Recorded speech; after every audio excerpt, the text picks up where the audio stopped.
Hey everybody, I'm Ryan Reed, and for my individual project I decided to do a opening chapter to a short story. It's kind of like a chapter that would draw you in and make you want to read more. It's got kind of a lot of cliffhanger moments in it, so to set things up that would happen later. I decided to title it Suitcases, Sewers, and Shotguns, and you'll kind of see why. But yeah, so here we go. The cold December air hit me hard. It wasn't that it was particularly colder than the rest of the month. In fact, it was unusually warm, at least for December. No, the problem was the gunshot wound in my left shoulder. The thing hurt already, and every time that breeze rolled by, I almost passed out. Damn! How could I have not seen this coming? The entire event was laid out in front of me. I guess I was just too stupid to see what was really going on. Was it the money that blinded me? Maybe. I've always had a soft spot for my good friend Ben Franklin. Seeing him and 1,000 other friends like him all bundled together in a suitcase grabbed my attention real good. I moved over to a streetlight and leaned against it with my good shoulder.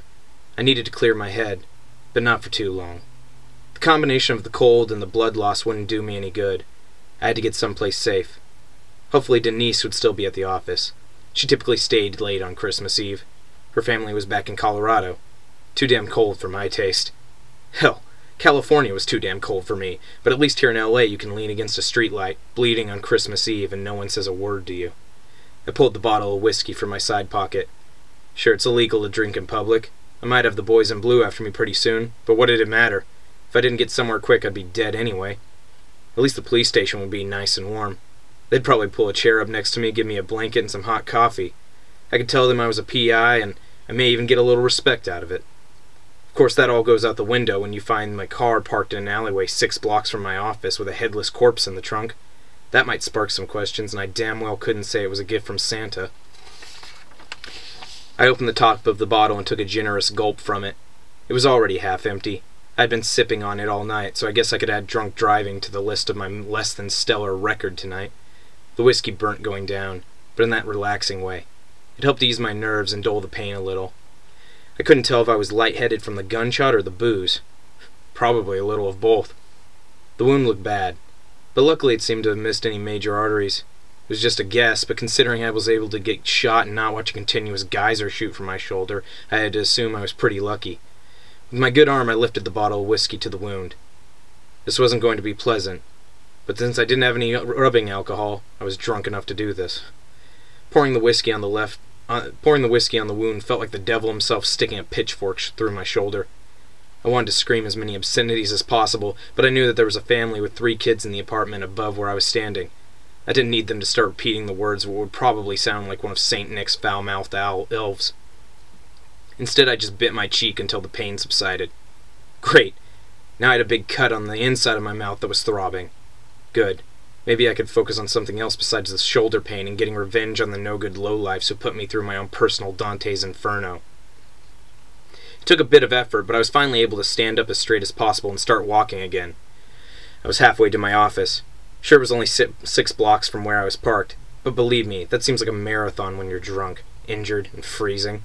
I was starting to see double, and the bright red and green Christmas lights all around were making me nauseous. I hadn't been a big fan of Christmas to begin with. Too much commercial crap and stress. The best part about the holidays was the eggnog and brandy. It made the family I was forced to visit tolerable. If my mom wasn't in such poor health, I probably wouldn't drive up north every December to see her. Every time seems like it's going to be the last time. But the old maid still keeps going. Sorry, Mom. I'm going to have to disappoint you this year. I didn't think I could drive 6 hours if I could barely walk 6 blocks. There were only about 2 blocks left, the home stretch. I started to think about all the money and how it was just floating in the sewers now. Such a waste. Sure, Max's brains would wash off the walls with time, but the money would take time to dissolve. Maybe some of it was left in the case. After all, the case only opened enough to send some of the money spilling out after it was dropped in the water. It was possible that some could still be in there. I paused for a moment. Who was I kidding? The way that water was rushing into the gates, there would be no way the case wouldn't open more. Even if it hadn't, who would even be dumb enough to follow it through those tiny openings? You couldn't get stuck. You could get stuck or sucked into a turbine or something. What do I know? I could see the office just up ahead. It looked like paradise from here. Sure, Denise had that awful fake Christmas tree lit up in the window, but right now that was more beautiful than the tallest damn redwood I could find. Just a few more steps and I would be at the door. I peered through the window as I was walking. Denise sat at her computer, feverishly typing like she always did.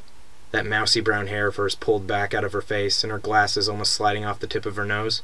She was a cute kid, but we had worked together so long that she felt like my sister more than a potential date. Besides, a girl like her could get any man she wanted if she just had a little bit more confidence. A drunk, washed-up PI was not husband material. I grabbed the handle on the door and with as much strength as I could muster pulled it open. A gust of wind blew by, throwing the door open more. I almost got knocked off my feet. Instead, I lost my balance and fell face first onto my office floor. Denise came rushing over. She was wearing the ugliest Christmas sweater I'd ever seen, but she was still a sight for sore eyes. Dan! Dan, can you hear me? What happened to you?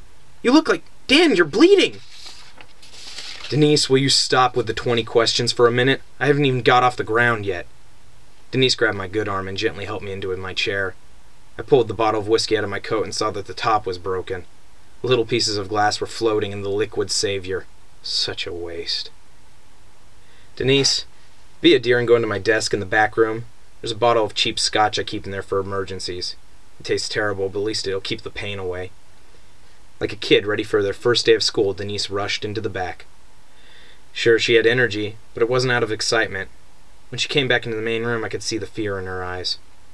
She didn't even bother grabbing one of the glasses that sit on the shelf behind my desk. Denise always said that if I was going to drink, at least to look civilized. I guess that idea got thrown out the window when I came in looking like Hades spit me out. She opened the top and handed it to me. I downed half the bottle in a matter of moments. Years of practice had its advantages. Denise waited patiently for me to control my habit. Finally, I let out a big sigh and started talking. Things have gotten out of hand, Denise. I can see that, Dan. Was this all because of that woman that came in a week ago? Calm down. Jesus, you could wake the dead with how loud you're talking. Yeah, it's because of her. She double-crossed me, set me up for a case only to backstab me. What about Max? I paused. Denise stared at me with a fiery passion. She was intent on knowing the answer. But how could I put it gently? Sorry, Denise, but your best friend got a shotgun to the face and now his body is in my trunk down the street. That would go over real well. Max is dead, honey. Denise let out a silent scream. Or maybe it wasn't silent. Maybe the sound just shut off because the next thing I knew I was lying face first on the floor again, and I blacked out. So that would be the opening chapter. I hope you enjoyed it. Let me know what you think. Leave any comments, and appreciate it. Can't look forward. I do look forward to reading you guys and seeing your different videos and stuff. All right.